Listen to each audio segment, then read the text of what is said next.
Isang mapagpalang araw po sa lahat. To God be the glory sa isa na namang opportunity na pag-aralan ng mga salita ng Panginoon. Naniniwala kami that the Word of God is alive and active and it is a light that guides us as we exercise our Christian living. Kaya mahalaga po na bago pumasok sa trabaho, sa school, o kahit na anong gawaing bahay, dapat tayo makapagbaon ng salita ng Panginoon. Amen po ba? Again po, wini-welcome po namin kayo dito sa Diakonos, and Diakonos simply means servant, and this is our online Bible study ministry po. At we exist po to serve God's people online, lalo't higit sa mga kasama ko pong OFW dito sa Middle East. And we did not set this page or channel to be monetized po both in Facebook or in YouTube. Our desire only is that you develop a relationship with God through the study of His Word po. At ngayong araw ay pag-uusapan natin ang topic na being a salt and light.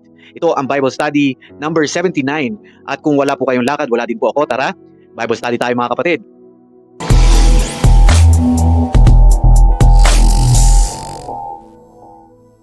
Our verse for today is found in Matthew chapter 5 verse 13 to 16, and it says, "You are the salt of the earth, but if the salt has lost its taste, how shall its saltiness be restored? It is no longer good for anything except to be thrown out and trampled under people's feet. You are the light of the world.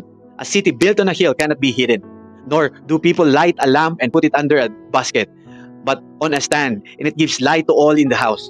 In the same way, let your light shine before others, so that they may see your good works and give glory to your Father who is in heaven." Mga kapatid, sino po dito ang naniniwala that the world that we're living right now is a dark place? Alam niyo po, when this world was created by God, ang sabi niya, it is good. Pero mga kapatid, simula nung pinapasok natin ang kasalanan sa mundo, in the passage of time, palala ng palala ang kasalanan, making it a dark world. Di po ba mga kapatid? Now, morals are the thing of the past na. Wala ng konsensya ang marami at nakikita natin ang mga bagong henerasyon are living in darkness like we have never seen before. This is indeed a dark world. At ang idea na ang mundo ay nababalot sa kadiliman ay hindi magandang balita. Amen po ba? The good news is that the children of God, tayong mga believers, are getting brighter. Parang glow in the dark. Na kung saan sa ilalim ng liwanag, normal lang siya. Pero pag ipinasok mo sa dilim, makikita mo ang liwanag niya.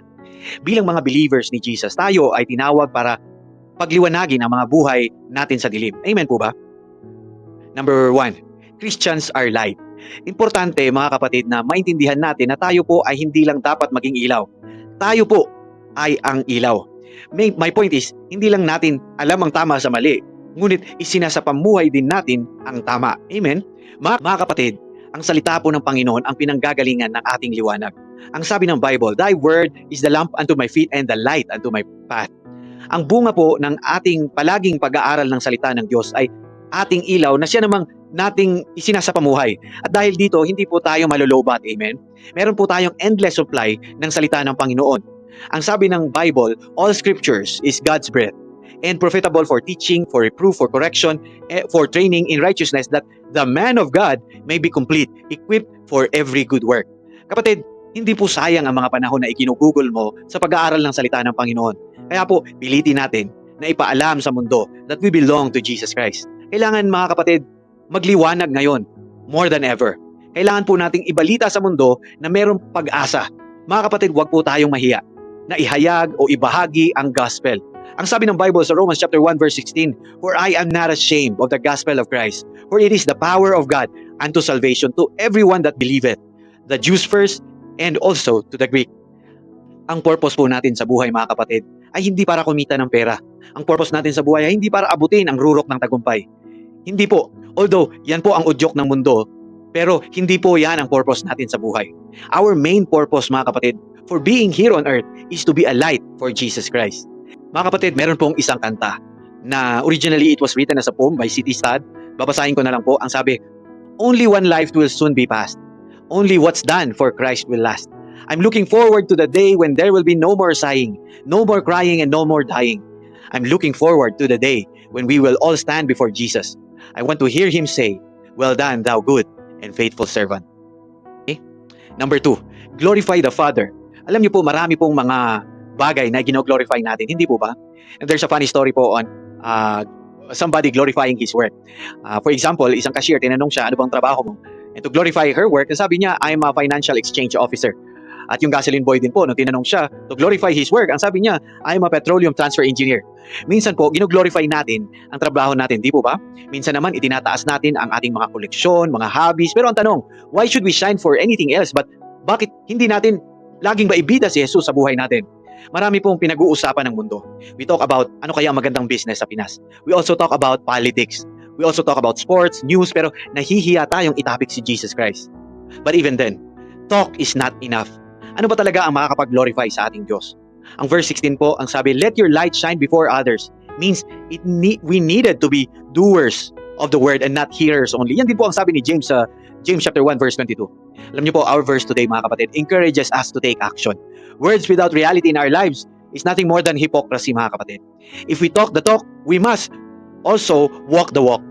Mas madali pong kantahin ang oh how I love Jesus kaysa kantahin ang I'll live for Him who died for me. In John chapter 15 verse 8, ang sabi, by this my Father is glorified, that you bear much fruit and so prove to be my disciples. Ang fruit na tinutukoy po dito mga kapatid ay ang kaluluwa. Marami po sa ating nahihiya i-share ang gospel sa iba. Kapatid, when was the last time we led someone to Christ?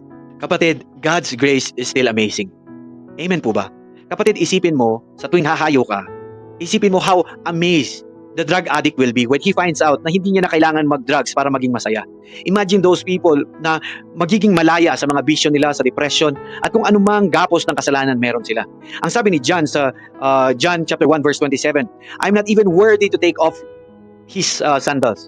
Kung makikita lang ng isang tao kung sino talaga si Jesus at kung ano ang kanyang ginawa para sa atin, you will be amazed na kahit hindi pala tayo worthy mga kapatid sa kanya, He died for you and I.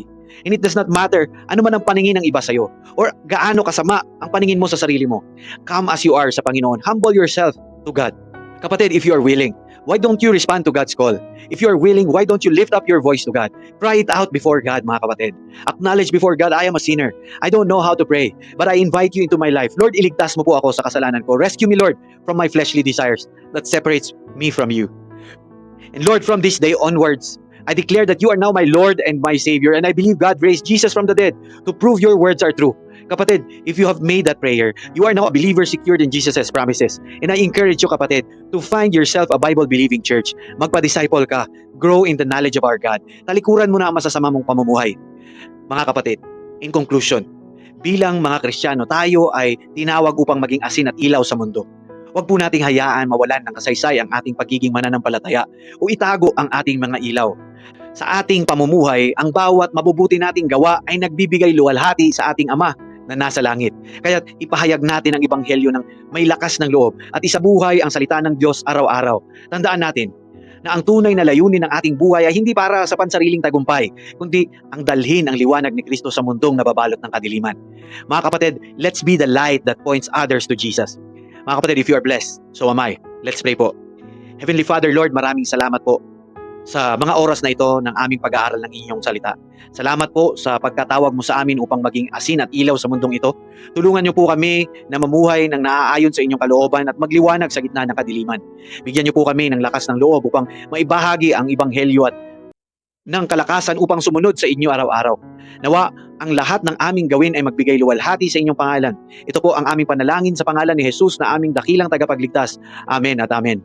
Mga kapatid, kung bago ka sa aming channel, sa Diakonos, I encourage you to hit that follow button to be notified on our next Bible study. And when you feel that this Bible study might be helpful sa iba, please consider sharing this Bible study po. Purihin po ang Panginoon. I hope to see you in the next Bible study, God willing. The Lord bless you and keep you. The Lord make His face shine upon you and be gracious to you. The Lord lift up His countenance upon you and give you peace. Hanggang sa muli po nating pagsasama-sama, manatili tayong matatag sa pananampalataya at magpatuloy tayo sa ating paglilingkod sa Panginoon. To God be the glory mga kapatid. God bless you po.